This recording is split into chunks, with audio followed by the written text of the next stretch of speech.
चलिए बच्चों, संगर क्लासेस के ऑनलाइन क्लासेस में आपका स्वागत है।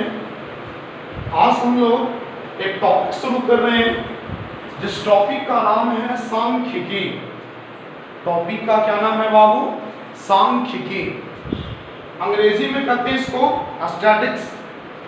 यह एक अत्यंत महत्वपूर्ण मैथ का लेसन है, मैथ का टॉपिक है बाबू, जिसका नाम है स्टैटिक्स। अंग्रेजी में, हिंदी में कहते हैं इसको सांख्यिकी। यह कक्षा 9 में पढ़ना है और कक्षा 10 में पढ़ना है। कक्षा 9 में पढ़ना और कक्षा 10 दोनों के बच्चों के लिए ये बहुत ही इम्पोर्टेंट है, ये बहुत ही महत्वपूर्ण है। यह जो विषय हमारा स्टैटिक्स है, यह आपका मैथ का भी इसको हम शाखा कर सकते हैं या हम साइंस का भी यह एक शाखा है, जिसके द्वारा हम क्या अध्ययन कर सकते हैं। तो हम किसी भी संस्था का सामाजिक, आर्थिक और राजनीतिक जो परिस्थितियां तथा समस्या है, हम उनका अध्ययन करते हैं। मैथ का यह जो ब्रांच है इसलिए बनाया गया ताकि बड़े बड़े फैक्ट्रियों में जब बहुत सारे मजदूरों की संख्या हो जाती है, 1000-5000 मजदूरों की संख्या है, तो उनका वेतन कैसे मिलेगा, उनकी अटेंडेंस शीट कैसे बनेगी, वो जो हम ढांचा बनाते हैं, जो आंकड़ा बनाते हैं, वही सांख्यिकी है, वही आंकड़ा हम लोग तैयार करते हैं, वही स्टैटिक्स। बिना स्टैटिक्स का कोई भी ढांचा नहीं बन सकता है। माने जो हम मैथ या कोई भी चीज़ आप लोग देखते होंगे, या आप जो ग्रुप बांट देते हैं, इधर फलना चीज, माने कि मजदूरों का नाम, मजदूरों का उम्र, ये सब जो डिवाइड हम लोग करते हैं, ये सब इसी ब्रांच ने हमें सिखाया बताना कि कैसे हम किसी चीज़ को 5000 10,000 रुपये मजदूर अगर हमारे पास हैं तो हम सबको किस प्रकार से छाट के रख सकते हैं, एक ग्रुप बना के रख सकते हैं। एवरेज देहाती भाषा में इसको औसत भी करते हैं। छोटे भाषा में सांख्यिकी आगे जब पढ़ेंगे ब्रांच में माध्य पढ़ेंगे तो माध्य लगभग औसत जैसा ही होता है। इसमें आगे पढ़ने के लिए हम लोग को मिलेगा। लेकिन आखिर सबसे पहला क्वेश्चन उठता है कि सांख्यिकी कहेंगे किसको, सांख्यिकी है क्या? तो बहुत ही सिंपल भाषा में हम कह सकते हैं कि सांख्यिकी गणित की वैसी शाखा है, सांख्यिकी गणित की वैसी शाखा है जिसमें हम लोग पर्यवेक्षण द्वारा आंकड़ों को संग्रहित करके उनका वर्गीकरण कर प्रदर्शन, विश्लेषण एवं अनुमान निकालने के संबंध में अध्ययन करते हैं। यही हमारा सांख्यिकी का क्या है? परिभाषा। क्या कहते हैं इसको बाबू? परिभाषा कहते हैं।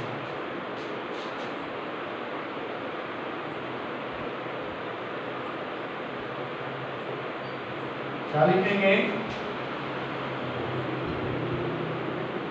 गणित की वैसी शाखा, गणित की वैसी शाखा जिसमें हम आंकड़ों को,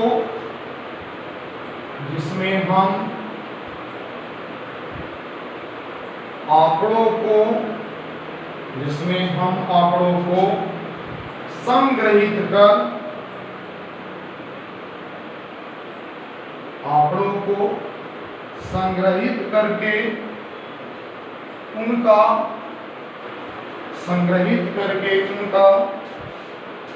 वर्गीकरण,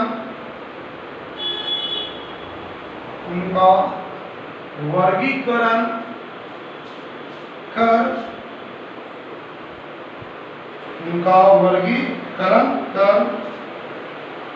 उनका प्रदर्शन,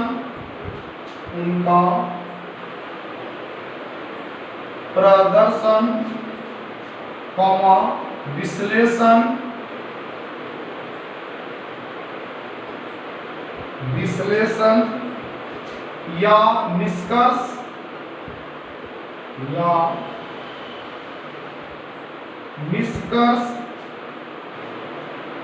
निकालने के संबंध में, निकालने के संबंध में, निकालने के संबंध में अध्ययन करते हैं, संबंध में अध्ययन करते हैं। बहुत इजी परिभाषा बनाए हैं, डिफिनेशन बनाया है आपको इसका। क्या लिखे कि गणित की वैसी शाखा जिसमें हम आंकड़ों को संग्रहित माने जमा करते हैं। पहले आंकड़ों को हम इकट्ठा कर लेते हैं, फिर उनका वर्गीकरण, फिर इनको हम बांटते हैं, बांट कर क्या करेंगे, प्रदर्शन माने दिखाते हैं, फिर उस पर विचार करेंगे, विश्लेषण करेंगे और आखिरी में क्या निकालते हैं, निष्कर्ष कि उसमें क्या हुआ हमारे लिए, कंपनी के लिए।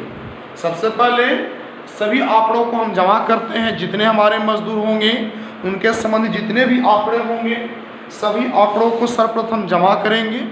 जमा करने के बाद उनको हम बांटेंगे, बांट सकते हैं हम उपस्थिति के आधार पर या उनके पेमेंट के आधार पर उनको हम डिवाइड कर लेंगे अलग अलग।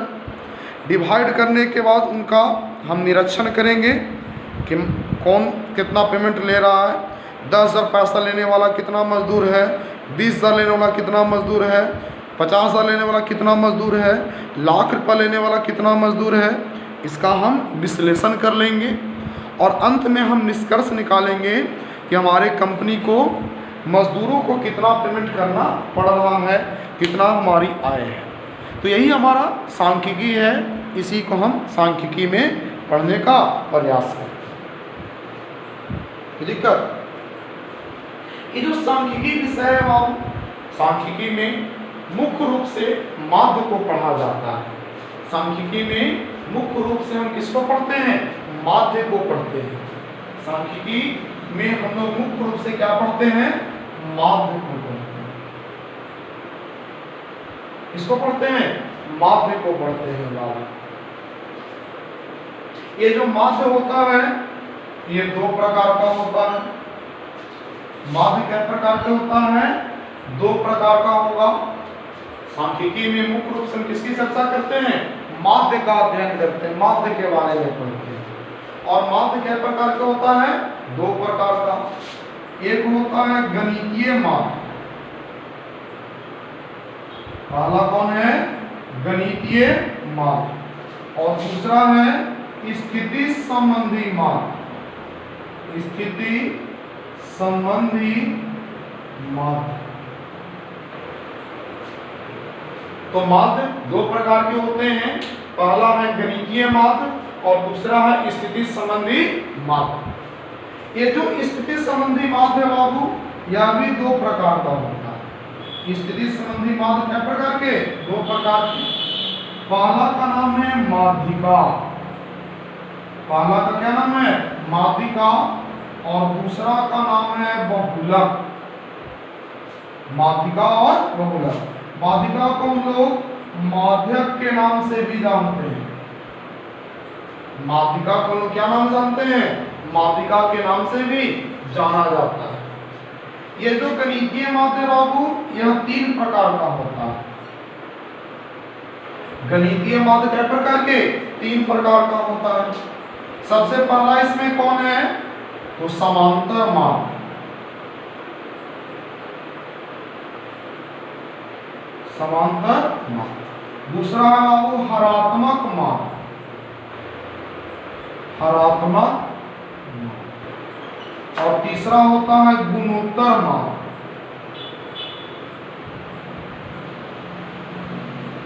तीसरा कौन होगा, गुणोत्तर माध्य। तो माध्य कितने प्रकार के माध्य होते हैं, दो प्रकार के। पहला होता है गणितीय माध्य और दूसरा होता है स्थिति संबंधी माध्य। गणितीय माध्य तीन प्रकार के होते हैं। पहला कौन होता है, तो पहला होता है समांतर माध्य। पहला कौन होता है, समांतर माध्य। समांतर माध्य हम लोग जानते हैं। दूसरा है हरात्मक माध्य और तीसरा होता है गुणोत्तर माध्य। स्थिति संबंधी माध्य दो प्रकार के होता है। पहला है आपका माध्यिका, माध्यिका को माध्यक के नाम से भी जानते हैं, या फिर दूसरा आपका है बहुलक। ये सब आपको किताबों में लिखा हुआ नहीं मिलेगा, ये सब शंकर क्लासेज में ही मिल सकता है। चलिए उतारिए फटाक से इसको।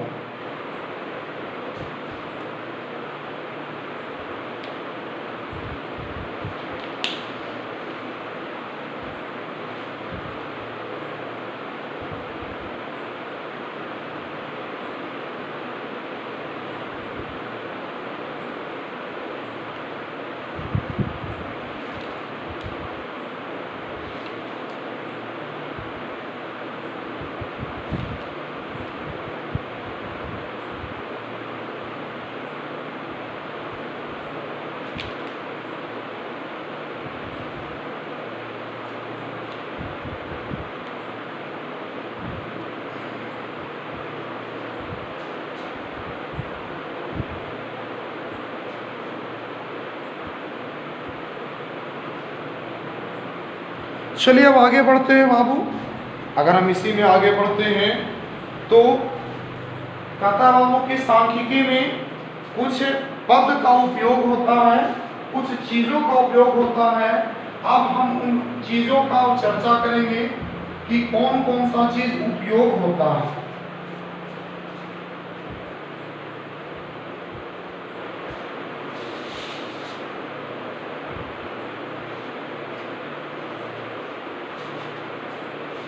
हेडिंग बनाएंगे हम लोग कुछ उपयोगी सांख्यिकी पद।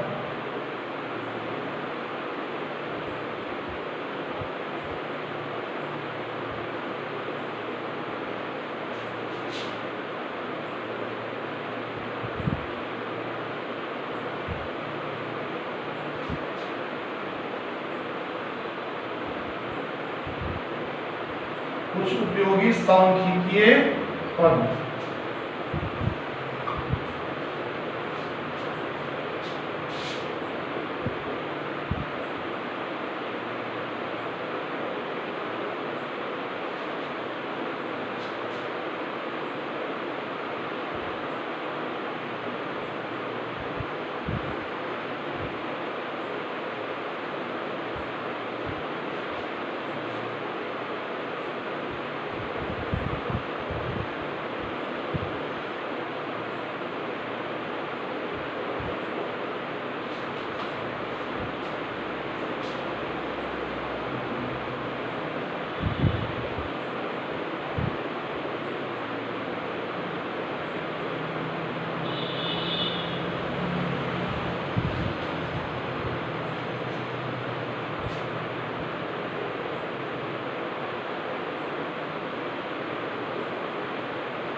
कुछ उपयोगी सांख्यिकीय पद हैं बाबू।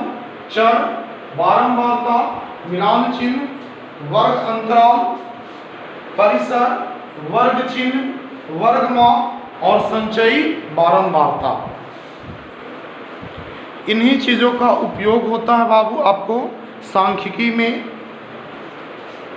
और इसी के उपयोग से हम लोग सांख्यिकी में मैट्रिक में 6 नंबर ला सकते हैं। कितने नंबर ला सकते हैं?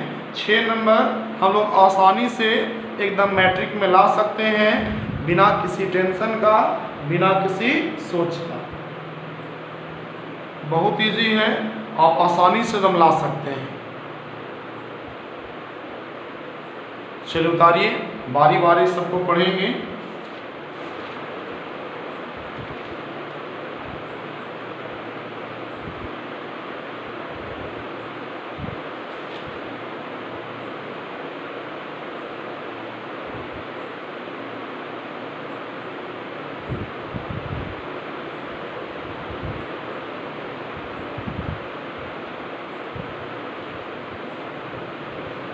उतार लिए।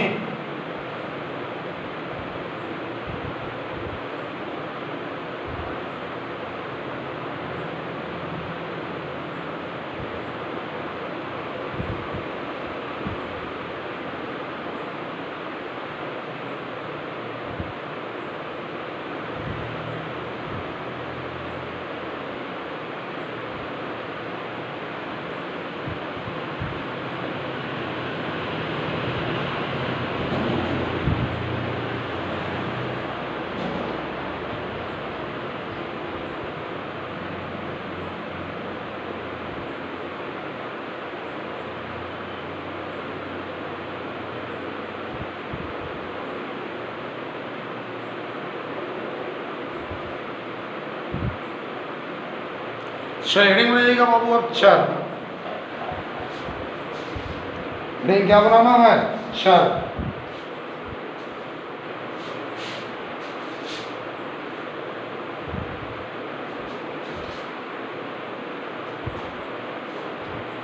सबसे पहले आता है चर। देखिए चर एक ऐसा चीज जिसको हम परिभाषित क्या करें। चर बहुत ही चीज, मैंने अगर कोई भी मैथ दिया और कोई भी क्वेश्चन दिया रहेगा तो उसमें जो अंक रहेगा 40, 50, 60, 70 ये सब जो अंक हैं वही अंक क्या रहेगा? चर है। चर मान कहते हैं इसको, चर नहीं चर मान है ये। क्या ये? चर मान है। ऐसा अगर आप कहते हैं तो इसको हम परिभाषित भी कर सकते हैं।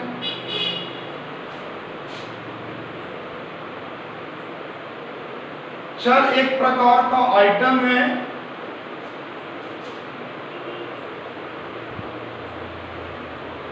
एक प्रकार का सांख्यिकीय पद है। एक प्रकार का सांख्यिकीय पद है जिसे संख्यात्मक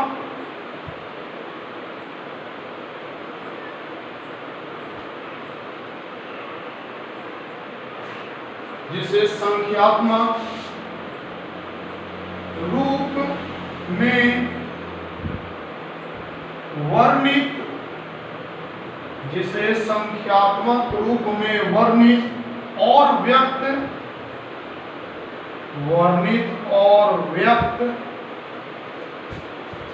किया जा सकता है।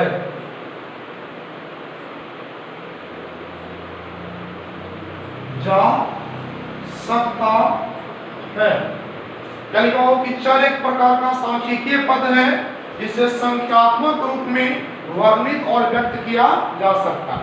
मैंने संख्यात्मक मान है ये, कोई भी संख्या हो सकता है इसमें, बस ये संख्यात्मक मान है एक प्रकार का। हम एग्जांपल ले सकते हैं।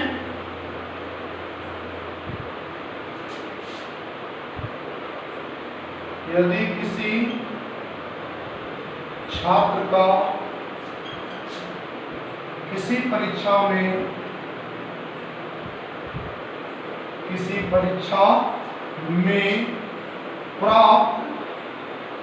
प्राप्तांक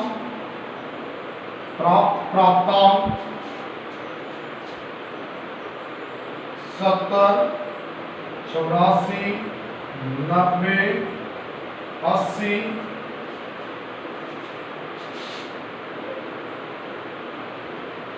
है तो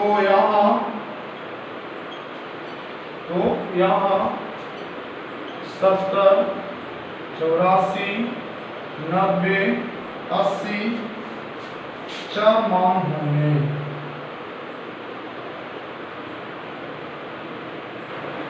चर मान एग्जाम्पल के लिए किसी छात्र का किसी परीक्षा में प्राप्त अंक, मैंने कोई परीक्षा दिया होगा, उस परीक्षा में प्राप्तांक क्या था? 70, 84, 90 और 80।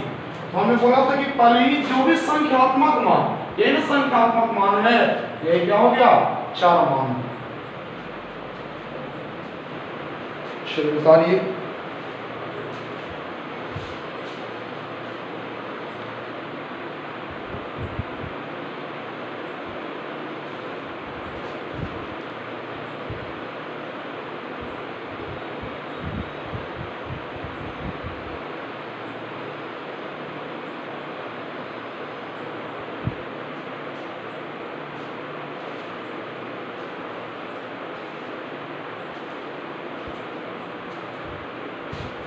चलिए हो गया।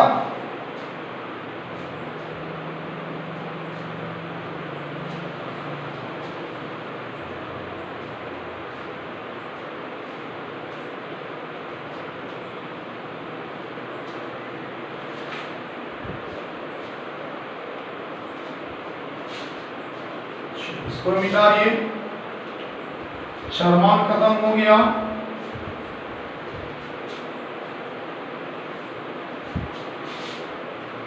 दूसरा है आपका बाबू बारंबारता।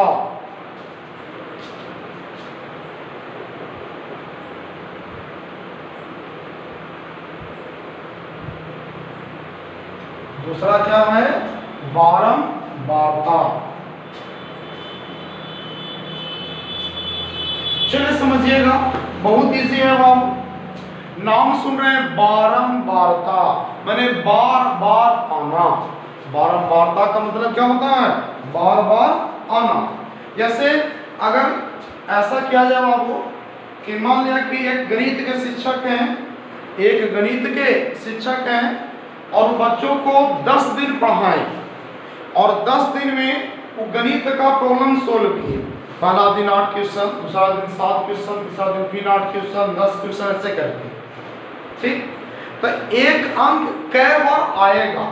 कोई भी अंक किसी आंकड़े में, किसी अंक का किसी आंकड़े में जितना बार पुनरावृत्ति होता है, माने जय बार कोई अंक आएगा, वही क्या होता है? उसकी बारंबारता कहलाती है। किसी भी आंकड़े में किसी अंक की जो पुनरावृत्ति होती है, किसी आंकड़े में किसी आंकड़े में किसी अंक का, किसी आंकड़े में किसी अंक का जो पुनरावृत्ति होती है, वही क्या कहलाता है?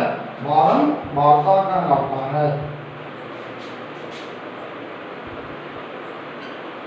किसी आंकड़े में, किसी आंकड़े में कोई अंक,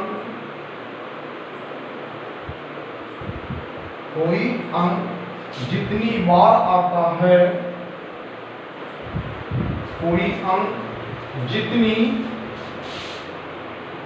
बार आता है, कोई अंक जितनी बार आता है, वह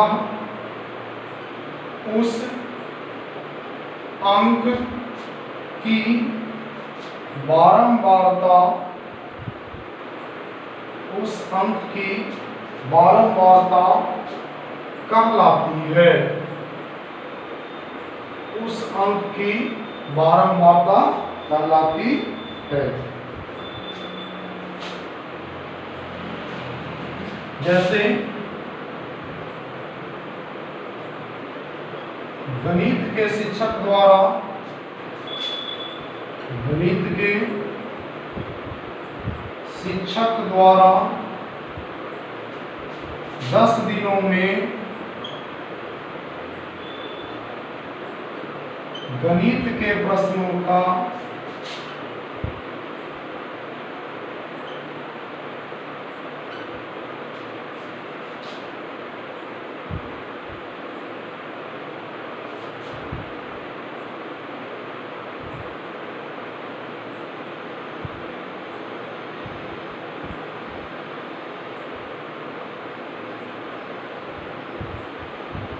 करने की संख्या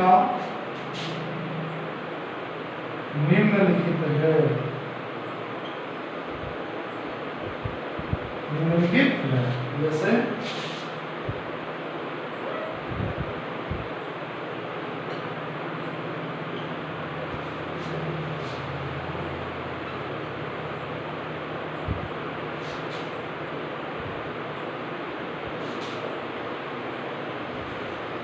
ये प्रश्न होंगे टीचर 10 दिन में प्रश्न सोल्व किए। अब अगर इसमें कोई पूछे हमसे 8 की बारंबारता, 8 की बारंबारता, तो आप आसानी से चुन सकते हैं। बारंबारता मतलब कि कै बार आया, तो गिनते हैं 1 बार, 2 बार, 3 बार, 4 बार, 5 बार। 8 क्या बना गया? 5 बार। तो 8 की बारंबारता क्या हो गया?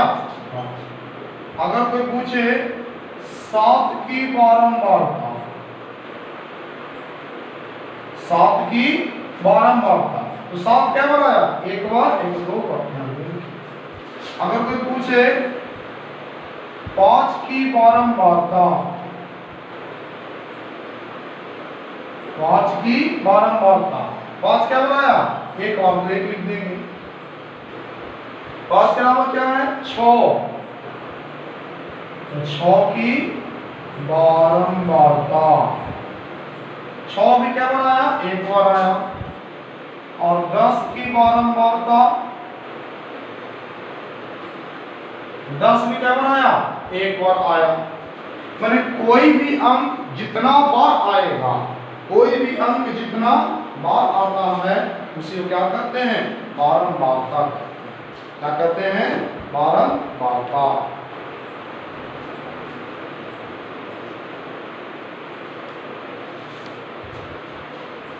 चलिए उतारिएगा बाबू।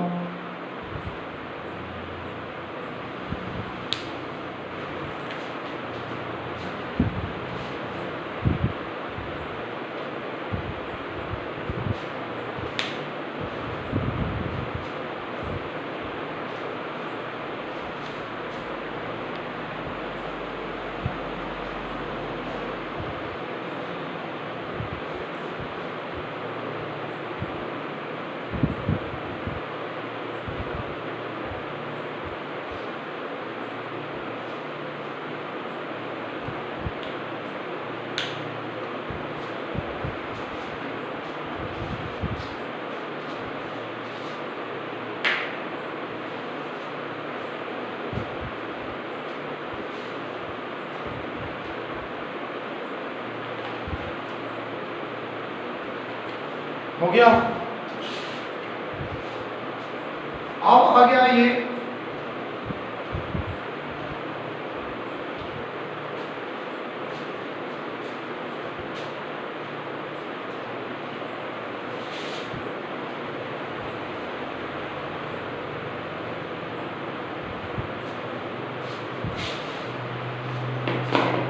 बारंबारता सारणी।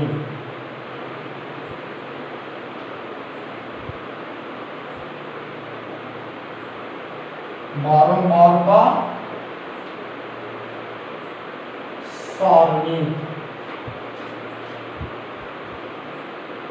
क्या है? ये बारंबारता सारणी, इस पर भी चर्चा करते हैं। बहुत साफ शब्दों में कहता है, बहुत सिंपल शब्दों में कह रहा है बाबू कि जब हम चर मान और उसके बारंबारता को, जब चर मान और जब चर मान और उनके या उसके संगत बारंबारता को, संगत बारंबारता को सारणी के रूप में, सारणी के रूप में सजाते हैं तो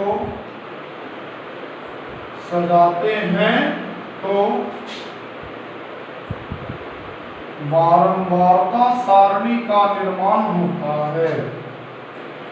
तो बारंबारता सारणी का निर्माण होता है, निर्माण होता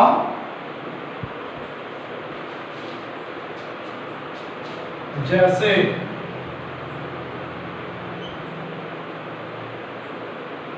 इंसवाई कर देते हैं क्वेश्चन गणित के शिक्षक द्वारा 15 दिनों में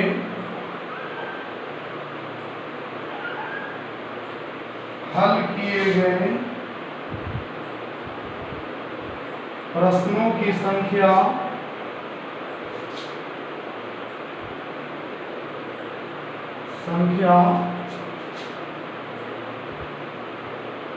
निम्नलिखित है।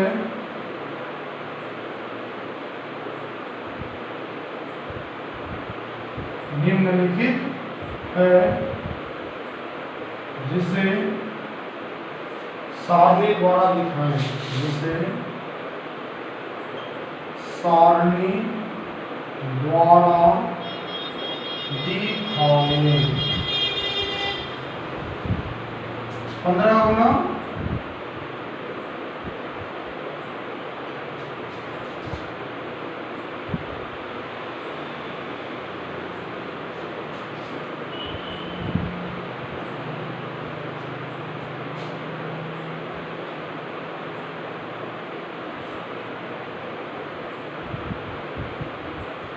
चलिए क्वेश्चन था, अब आंसर बनाएंगे हम लोग। आंसर में हम लोग क्या करेंगे बाबू, लिखेंगे 4 मान, देखिए भुला गए, 4 मान को x से सूचित करेंगे। 4 मान को x से सूचित करते हैं बाबू, और जो बारंबारता होता है उसको f से। 4 मान को x से और बारंबारता को f से, स्मॉल सा रहेगा। चलिए सबसे छोटा कौन इसमें है, 6, 7, 8, 6, 7, 8, 10।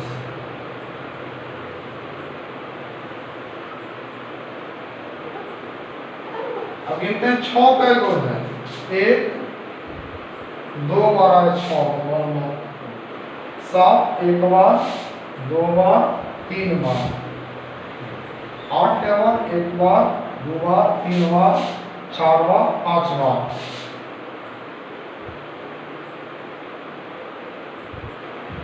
एक बार, 2 बार, 3 बार, 4 बार, 5 बार लिखा गया। इस प्रकार से 4 मान और बारंबारता का सारणी बनाएंगे तो ये क्या कहलाएगा, बारंबारता सारणी कहलाएगा। क्या कहलाएगा, बारंबारता सारणी।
चलिए हो गया।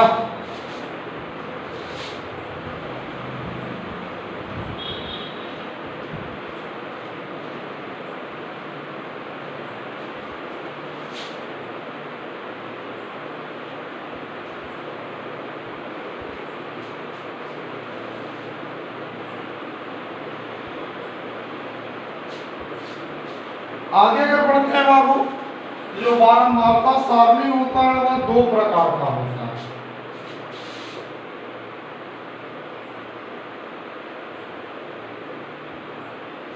बारंबारता सारणी 2 प्रकार के होते। पहला होता है बाबू अवर्गीकृत बारंबारता सारणी। पहला कौन है,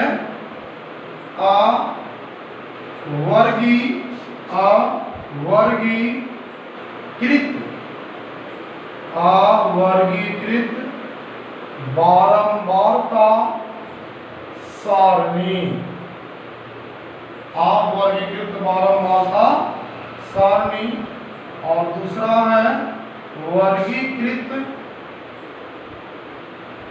बारंबारता सारणी।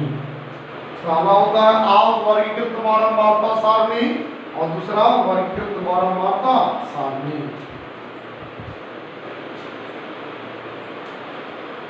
वर्गीकृत बारंबारता सारणी और अवर्गीकृत बारंबारता सारणी।